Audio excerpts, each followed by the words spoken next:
ஞாயிறென்றாலே ஓய்வு நாள் மட்டுமில்ல, ஒரு குடும்பம் முழுக்க மகிழ்ச்சி பெற்ற நாள். காலை சூரியன் மெதுவா உதிக்கும் நேரம். வீட்டு வாசலில் அம்மா பூ கட்டிக்கிட்டு இருப்பாங்க. மல்லிகை வாசனை ஊரையே நிரப்பும். அதுக்குள் கல்லில் துணி துவைக்கும் சத்தம். ஞாயிறு வேலைகள் ஆரம்பமான சைகை. கிணற்றருகே சிறு குழந்தையை குளிக்க வைக்கும் அம்மா. அந்த சிரிப்பு சத்தம்தான் அந்த வீட்டோட இசை. குளிச்சிட்டு வந்த குழந்தைகளுக்கு பாட்டி தலையை துவட்டி விடுவாங்க. அந்த அன்பான கை தொட்டு இன்னும் மனசுல வாழ்கிறது. தாத்தாவுடன் சின்ன பையனும் பெண்ணும் மாடு மேய்க்கப் போவது. அவர்களுக்கே அது ஒரு பெரிய அட்வென்ச்சர்.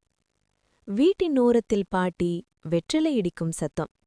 அந்த காலத்தின் பேக்ரவுண்ட் மியூசிக். அப்பாவுடன் குளத்துக்கு போய் புது மீன் வாங்குற சந்தோஷம். சின்ன மனசுக்கு அது ஒரு பெரிய திருவிழா. வீட்டுக்கு வந்ததும் அம்மா கோழிக்கலையை திறந்தவுடன் குழந்தைகள் கோழியை பிடிக்க ஓடி விளையாடுவாங்க. ஞாயிறு ஸ்பெஷல்னா ஆட்டுக்கறி கடைக்கு அப்பா போவது கட்டாயம். இங்கே வீட்டில் குளத்திலிருந்து வாங்கி வந்த புது மீனை அம்மா கவனமா சுத்தம் பண்றாங்க. ஞாயிறு சாப்பாட்டின் வாசனை இங்கிருந்தே ஆரம்பம். நாட்டுக்கோழியை மஞ்சள் தடவி அம்மா நிதானமா சுத்தம் பண்றாங்க. குடும்பத்துக்கான அன்பு அந்த கைகளிலேயே தெரியும். சின்ன சின்ன நண்டுகளை அம்மா பொறுமையா சுத்தம் பண்றாங்க. ஒவ்வொரு வேலைக்கும் பின்னால் அன்புதான் காரணம். சமையலறை முழுக்க பிஸியான அன்பு. தோட்டத்திலிருந்து கறிவேப்பிலை பறிச்சு வந்து மண்ணடுப்பில் சட்டி ஏறும். மீன் குழம்பு கொதிக்கும் வாசனை. கோழி வறுவல் சுழரும் சத்தம்.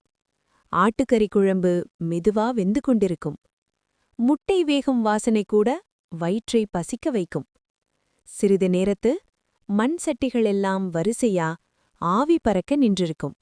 அதுக்கு பிறகுதான் அந்த நாளின் முக்கியமான தருணம்.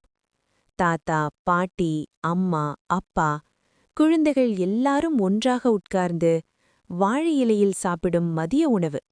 அது உணவில்ல, ஒரு உறவு. மாலையில் ஒரே சைக்கிள்ல குடும்பம் முழுக்க பயணம். காற்றே கூட சந்தோஷமா வீசும். இரவு வந்ததும் டூரிங் டாக்கி சினிமா. திரையில் படம் ஓடுது. ஆனா மனசுல ஓடுறது குடும்ப சந்தோஷம். நாள் முடிவில் வீட்டு வெளியே நிலவொளியில் அனைவரும் சேர்ந்து நிலாசோறு. சிரிப்பு, பேச்சு, அன்பு, அதுதான் அந்த காலத்து உண்மையான செல்வம். 80s 90s காலம். வசதிகள் குறைவு. ஆனா மனசு நிறைய இருந்த காலம். சந்தோஷம் அளவில்லாமல் இருந்த காலம்.